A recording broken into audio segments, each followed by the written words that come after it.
Assalamualaikum warahmatullahi wabarakatuh. Nama saya Winda. Saya akan mereview kembali tentang materi kodo dan kodar.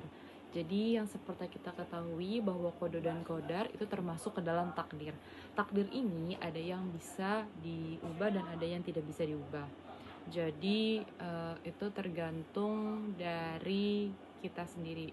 Jadi gini, cara penjelasan secara umumnya tuh. Tunggu sebentar. Jadi di sini ada kodo, kodar, dan ada free will di tengah-tengahnya. Aku suka penjelasan suatu pertemuan kemarin di mana dijelaskan bahwa kalau rumah itu bangunan, kemudian tangga itu adalah sebuah tangga. Tapi bukan berarti digabungkan menjadi sebuah bangunan tangga gitu, bukan gitu. Karena rumah tangga menjadi sebuah ikatan. Sama halnya dengan kodo dan kodar. Kita berpikirnya beriman kepada Allah itu kodo itu artinya sendiri, yaitu sesuatu hal yang tidak bisa diubah. Kemudian kodor itu sesuatu hal yang maksud saya kodor itu adalah suatu khasiat dari suatu benda. Dan ada free will. Free will ini adalah salah satu hal yang respon kita terhadap sesuatu hal. Ini bisa berubah karena ini adalah kehendak kita sendiri. Jadi kalau dikatakan iman kepada Allah, iman kepada kodo dan kodar, itu bukan berarti kodo dan kodar saja, namun dia sudah disebut takdir. Jadi kodo dan kodar berubah menjadi kodo, kodar, dan kemudian ada free will di tengahnya. Seperti itu. Dan mungkin salah satu contoh kasusnya itu adalah misalkan kita bekerja di suatu perusahaan, kemudian suatu perusahaan itu kita udah bekerja nih mati-matian, kita udah bertahun-tahun di suatu perusahaan itu. Kemudian ternyata ada sebuah pengumuman bahwa akan ada promosi besar-besaran. Dan promosi besar-besaran itu salah satu persyaratannya adalah kan pasti harus bekerja keras minimal berapa tahun. Ternyata ada satu hal yang bikin kita sedih, yaitu harus berjenis kelamin laki-laki untuk menjadi ceritanya promosi menjadi manajer. Terus kita mulai mikir dong, wah, satu hal ini kita nggak bisa karena kita wanita. Terus kita mulai berpikir demi untuk supaya kita naik jabatan, ya kayaknya kita harus jadi laki-laki aja deh.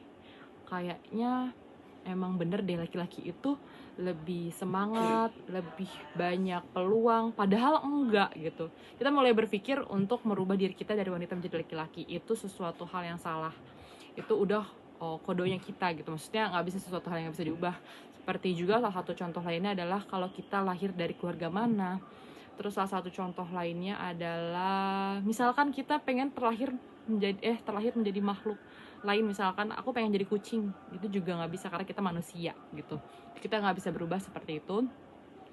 Itu salah satu contohnya. Kemudian kita tahu, oh kita nggak bisa menjadi pria, kemudian kita marah, kita ngerasa ini nggak adil. Kenapa sih harus ada persyaratan di perusahaan ini untuk promosi harus laki-laki? Kenapa? Perasaan kita marah, kesel, iri, benci, pokoknya benar-benar bikin kita tuh greget banget. Itu adalah kodor ya namanya. Maaf kalau pronunciationnya salah.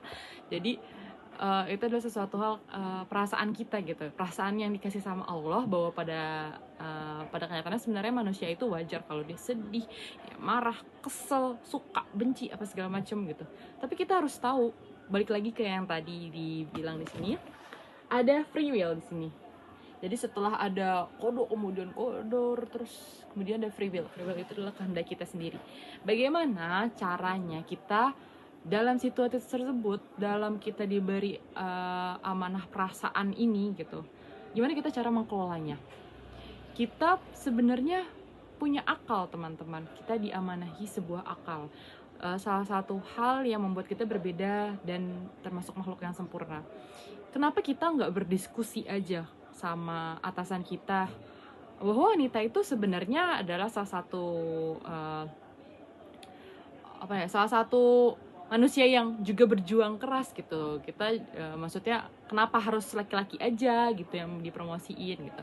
Atau mungkin kalau emang nggak bisa, ya udah kita maksimalkan peran kita sebagai karyawan di situ gitu. Nggak perlu untuk sampai harus transfer gender apa segala macem lah gitu. Jadi kita bisa kendaliin perasaan kita bisa istighfar, kita bisa milih respon yang lebih baik, bukan malah menggebu, memaksakan kehendak, atau bertindak kejahatan lainnya.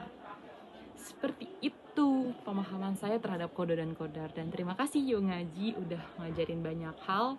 Semoga kedepannya semakin terus menguatkan kita teman-teman semua untuk belajar lebih banyak dan bisa berkontribusi lebih banyak. Semangat! Assalamualaikum warahmatullahi wabarakatuh.